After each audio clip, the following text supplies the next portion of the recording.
ప్రముఖ పారిశ్రామికవేత్త గౌతమ్ అదానీపై అమెరికాలో కేసు నమోదైంది.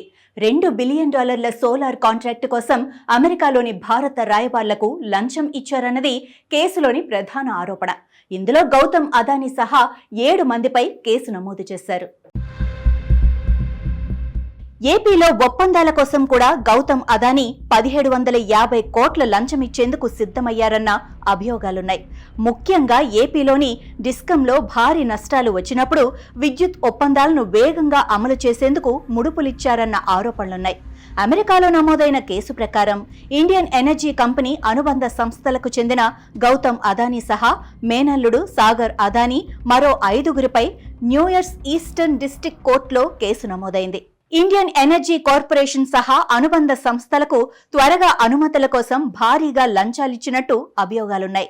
ఈ ఒప్పందాల్లో 2019-2024 వరకు పనిచేసిన ఏపీ ప్రభుత్వంలోని కీలక అధికారి ప్రధాన పాత్ర పోషించినట్టుగా చెబుతున్నారు. లంచం ఆరోపణలపై అదానీ గ్రూప్ ప్రకటన విడుదల చేసింది. యుఎస్ డిపార్ట్మెంట్ ఆఫ్ జస్టిస్ తమ సంస్థపై చేసిన ఆరోపణలు పూర్తిగా నిరాధారమని ఖండిస్తున్నామని తెలిపింది. తమ సంస్థ పూర్తి పారదర్శకతతో నిబంధనలు పాటిస్తుందని, వాటాదారులు, భాగస్వామ్యులు, ఉద్యోగులు ఆందోళన చెందవద్దని, తాము చట్టాలకు కట్టుబడి ఉంటామని ఆ నోట్లో అదానీ గ్రూప్ పేర్కొంది.